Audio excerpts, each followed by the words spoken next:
सब था जो ब्रेन सोल्स मोहाली के द्वारा अरेंज किया गया था Ramlal stadium Oxford public school के अंदर।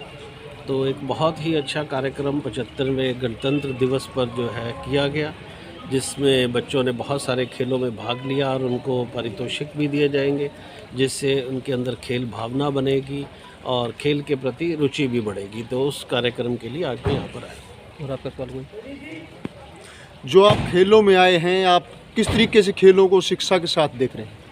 देखो, खेल और शिक्षा ये हॉलिस्टिक अगर किसी की डेवलपमेंट करने का काम है। शिक्षा का काम सिर्फ किताबी ज्ञान देना नहीं है, उसको शारीरिक ज्ञान देना भी है, उसके शरीर को मजबूत करना भी है, उसको मानसिक रूप से मजबूत करना भी है। तो वो खेलों के बिना हो ही नहीं सकता। खेल और शिक्षा हमेशा एक दूसरे का पर्याय रहे हैं और एक दूसरे से जुड़े हुए रहे हैं, ये कभी भी अलग नहीं रहा। खेल का अगर कहीं से शुरुआत होती है तो वो स्कूल से ही होती है। आप किसी भी बड़े से बड़े खिलाड़ी को देख लें तो उसका जो शुरुआती समय है वो स्कूल के अंदर ही खेलों से वो निखर कर जो है सामने आता है और फिर वो आगे बढ़ता है। इसलिए खेलों का शिक्षा के साथ एक जुड़ा हुआ रोल है, उसी का अंग आप अगर शिक्षा का कहा जाए तो शिक्षा का एक अंग है। तो कुलभूषण जी, आप खुद एक स्कूल एसोसिएशन से जुड़े हुए हैं, तो कितना एक मानते हैं कि स्कूलों के अंदर खेलों को अहमियत दी जाती है? खासकर देखिए, स्कूलों के अंदर जितनी अहमियत दी जानी चाहिए अभी उतनी अहमियत नहीं दी जा पा रही। उसके लिए बहुत बड़े इंफ्रा की ज़रूरत होती है, उसमें सरकार के सहयोग की ज़रूरत होती है, उसमें स्कूलों को लेकर कुछ ऐसी नीतियां बनाने की ज़रूरत है जिसकी हमने कई बार मांग की है, जिससे और खेलों के प्रति जो है रुझान पैदा किया जा सके और अवसर पैदा किए जा सके। तो हमने सरकार को एक बार ये भी कहा था कि आप क्लस्टर्स में जो है ग्राउंड्स बनाएं, कि अगर आप चाहें कि हर स्कूल के अंदर ग्राउंड हो गए तो शिक्षा शायद महंगी हो जाए, बहुत महंगी हो जाए। और शहरों में बहुत सारे स्कूल ऐसे हैं जहाँ पर अब जगह ही उपलब्ध नहीं है। तो उसका एक ही जो है उपाय है कि 8, 10, 15 स्कूलों के लिए सरकार कहीं जगह उपलब्ध कराए ग्राउंड, और वहीं पर टीचर्स उपलब्ध कराए जाए और बच्चे उन स्कूलों में एक ग्राउंड्स में खेले। यानी और ग्राउंड्स की आवश्यकता है जिनको स्कूलों के साथ जोड़ा जाए ताकि खेल जो है और बढ़े।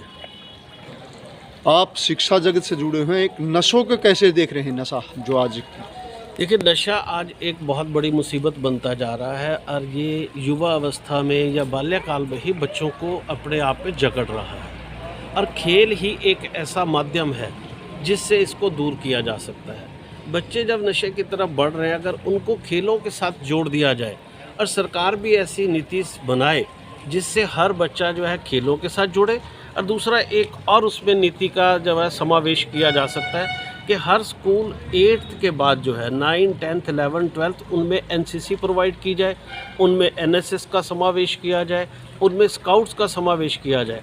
अभी क्या है कि 11, 12 जो है या 10th हाई स्कूल, वही स्कूल इसमें ज़्यादातर जो है एनसीसी वगैरह ले पाते हैं। तो मेरा ये कहना है कि 8 से 9 के बाद जो है NCC, NSS, scout and guide, ये सारों का समावेश किया जाए। इस प्रकार की केंद्र से लेकर राज्य सरकार तक नीतियां बननी चाहिए ताकि कंस्ट्रक्टिव कामों में और स्पोर्ट्स में बच्चा जब इन्वॉल्व हो जाएगा तो ऑटोमेटिक नशे से दूर हो जाएगा। और मेरे अभिभावकों से भी अपील है कि अपने बच्चों को जब इस उम्र में आते हैं उन पर नज़र भी रखें और उनको खेलों के प्रति उनका रुझान पैदा करें ताकि वो नशों से ऑटोमेटिक दूर हो सके। एक हमारा एक क्वेश्चन, क्योंकि खेलों से नहीं है लेकिन बच्चों और अभिभावकों को अब नया सत्र शुरू होने वाला है। हर वर्ष एक डिमांड रहती है कि प्राइवेट पब्लिकेशन, क्या इसको किस तरीके से देखते हैं कि स्कूलों पर आरोप लगाते हैं और कहीं सरकार भी अपने पल्ला झाड़ने के लिए बातें कहती है, उसको कैसे देखते हैं? आप किताबों की बात पूछना चाह रहे हैं? जी। देखिए, ये बड़ी स्पष्ट सी बात है कि गवर्नमेंट का काम है एक सिलेबस को डिसाइड करना कि इस सिलेबस को जो है स्कूल पढ़ाएंगे। सिलेबस के लिए बुक्स डिसाइड करना सरकार का काम नहीं है। उसी सिलेबस पे कोई भी अगर बुक लिखे, सरकार को उसमें इंटरवेन नहीं करना चाहिए। हमारी एसोसिएशन की स्पष्ट राय है। गवर्नमेंट का ये नारा भी है कि मिनिमम गवर्नमेंट मैक्सिमम गवर्नेंस। सरकार का काम ये नहीं है कि सरकार बस भी चलाए, सरकार ऑटो भी कहे मैं ऑटो भी मैं चलाऊंगी, टैक्सी भी मैं चलाऊंगी, किताब भी मैं छापूंगी, स्कूल भी मैं चलाऊंगी। उसका काम है गवर्नेंस करने का। और अगर उसी सिलेबस के ऊपर कोई भी राइटर अगर बुक लिखता है, मुझे नहीं लगता उस पर कोई बंदिश होनी चाहिए। और ना बंदिश है, मैं आपको बताऊं, जब हायर लेवल पे हम बात करते हैं वो कहते हैं हम कहीं इंटरवेन नहीं कर रहे। ये नीचे इस तरह की बातें आती हैं। अगर सपोज सरकार कहती है कि सिर्फ एनसीईआरटी की किताबें ही लगनी चाहिए, तो फिर सरकार इन किताबों को, पब्लिशर को बैन क्यों नहीं करती? बैन इसलिए नहीं करती, वो बैन कर नहीं सकती है। वो सिर्फ इस तरह की मिथ्या जो है वो फैलाई जाती हैं। ये कहीं नहीं है कि सिर्फ एनसीईआरटी की किताबें ही लगेंगी। सरकार को इस पे पूरी क्लैरिटी पब्लिक के बीच में डालनी चाहिए। पब्लिक और स्कूल के बीच में असमंजस नहीं रहना चाहिए। हाँ, एक रेट्स की बात पे मैं ज़रूर कहूँगा कि कई बार ये कहा जाता है कि प्राइवेट स्कूल की जो प्राइवेट बुक्स है उनके रेट बहुत ज़्यादा है, तो वहाँ पर सरकार काम कर सकती है।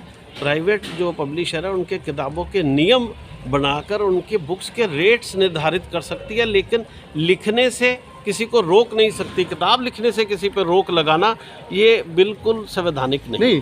हमारा जो ये मकसद हमारे भी देखने में आता है कि सिर्फ रेट के ऊपर ही बात होती है, किताबों के पब्लिशन पर नहीं। तो मैंने वही आपको बात कही कि अगर रेट सपोज वो कहते हैं कि 100 पेज की किताब ब्लैक एंड वाइट, इसका इससे ज़्यादा रेट नहीं होगा, कलर्ड होगी तो इससे ज़्यादा रेट नहीं होगा, तो शायद अभिभावकों की समस्या ख़त्म हो जाएगी। उनको किताब अच्छी चाहिए, ये नहीं कि वही किताब चाहिए।